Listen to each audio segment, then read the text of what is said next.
Selamat datang di PT Agronesia Multiniaga Sarana.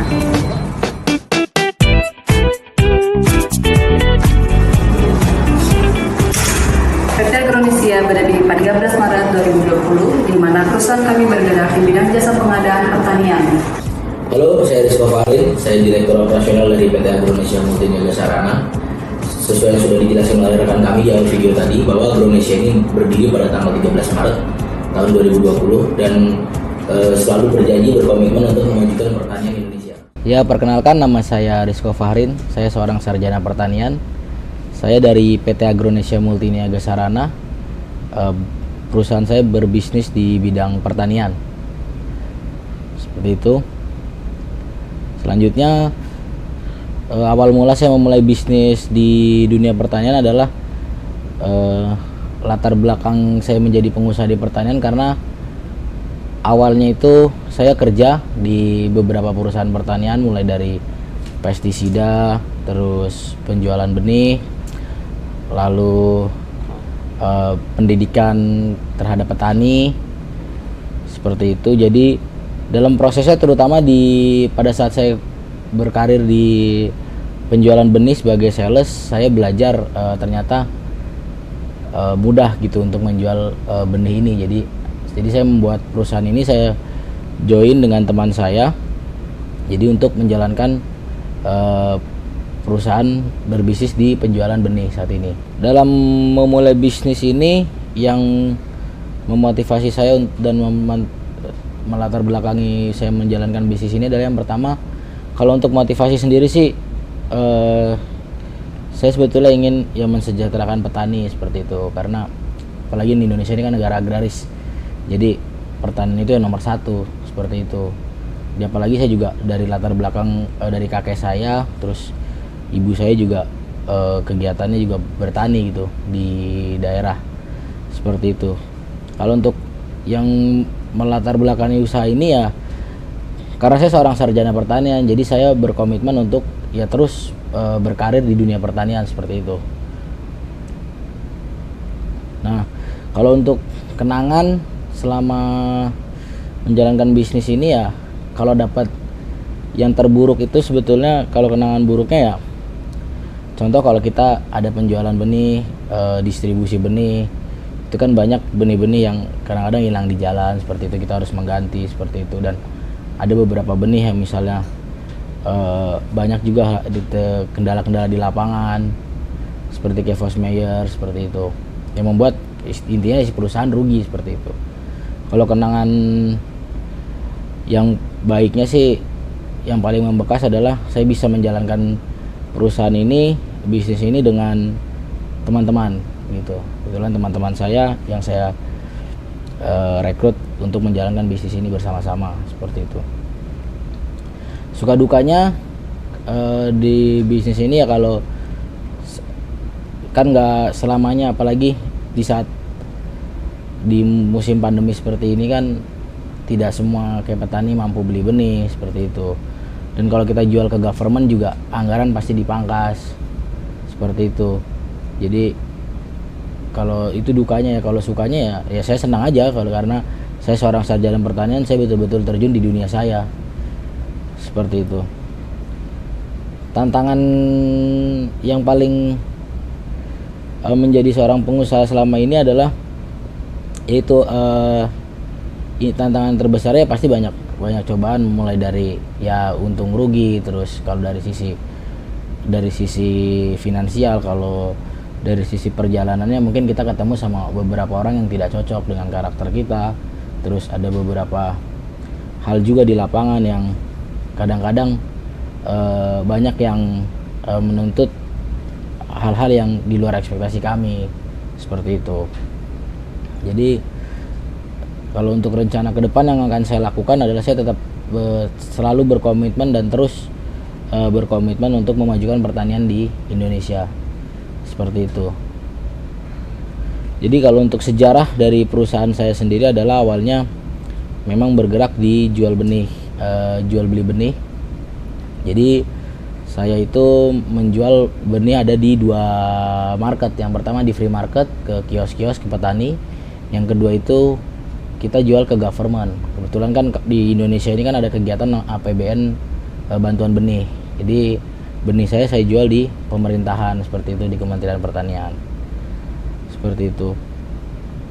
Kalau di masa pandemi ini alhamdulillah ya, untuk karena mungkin di bidang saya ini bidang pertanian, jadi salah satu bidang yang terus berjalan tanpa adanya hambatan, karena pangan itu kan nomor satu. Seperti itu. Terus kalau mimpi besar yang saya inginkan adalah ya saya bisa lebih dari seorang, sekarang saya di jabatan saya direktur pemasaran di perusahaan ini, ya siapa tahu saya bisa lebih berperan lagi untuk pertanian di level pemerintahan atau di negara, seperti itu. Nah, untuk dampaknya terhadap perusahaan saya sih untuk di masa pandemi paling pada saat proses distribusi aja.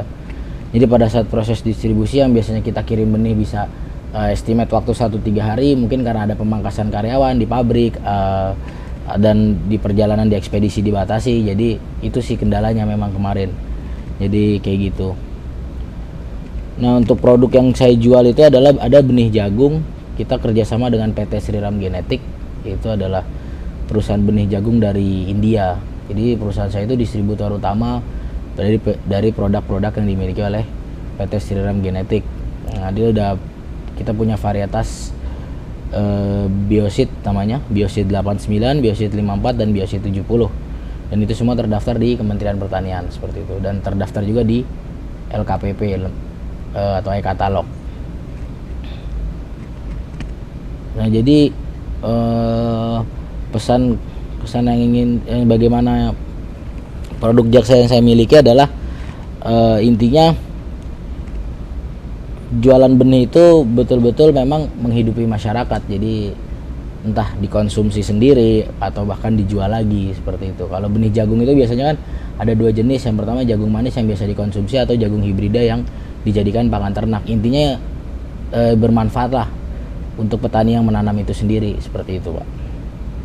Kalau selama perusahaan saya kan berdiri sudah 2 tahun ya, Pak. Sudah 2 tahun. Kalau untuk tahun pertama, kalau prestasi internal sih saya mampu mendistribusikan benih di Indonesia itu sebesar 1.400 ton di 2021.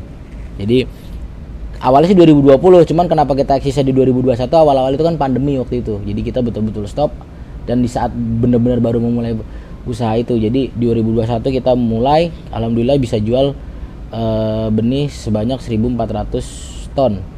Jadi itu kita distribusikan hampir ke seluruh wilayah Indonesia, kecuali Papua aja memang saya belum sampai sana untuk mendistribusikan benih di sana.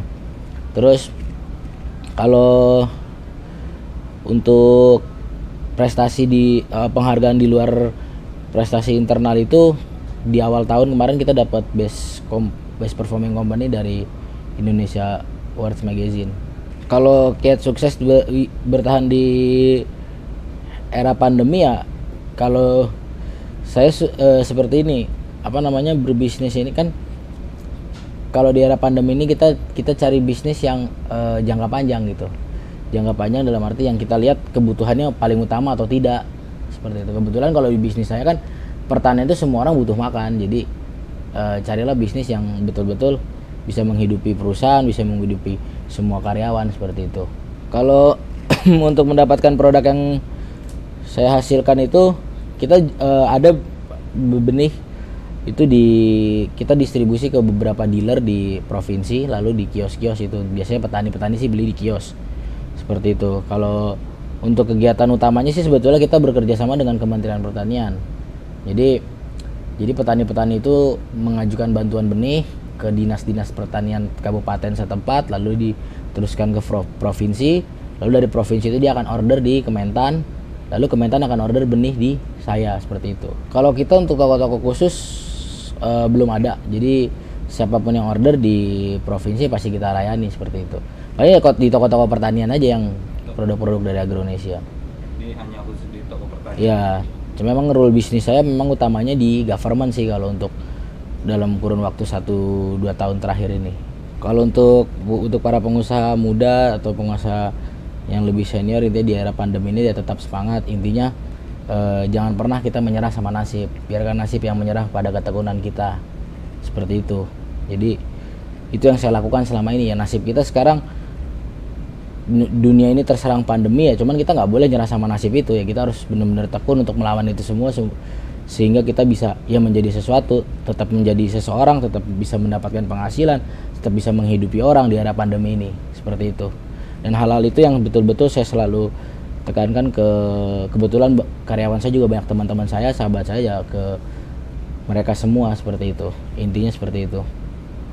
Jadi tekunlah, jangan pernah menyerah pada nasib, biar nasib yang menyerah pada ketekunan kita. Ya, untuk para petani di seluruh Indonesia yang terutama yang memiliki lahan jagung, bisa mulai menanam benih jagung biosit B70 atau biasa dikenal dengan si King Kong ya. Itu benih jagung yang indukannya berasal dari India tapi ditangkar di Indonesia. Jadi kalau untuk para petani yang butuh benih, bisa untuk free market bisa dikontak ada di customer kami di kantor. Itu di kantor kami di Bekasi, tepatnya di Komplek Grand Galaxy City, Ruko Sentra Komersil nomor 57. Untuk pabrik, kami bekerja sama dengan PT Sriram Genetik, perusahaan benih yang tadi saya sebutkan dari India. Itu berkantor di Pasuruan gitu. Tapi kalau untuk penjualan dan pembelian bisa langsung menghubungi PT Agronesia Multiniaga Sarana, seperti itu, Pak. Kontak personnya ada di 0812 1717 8273. Ya, pada semua rekan-rekan yang nonton video ini, jangan lupa like, komen, dan subscribe channel dari 5 Pilar Media. Terima kasih.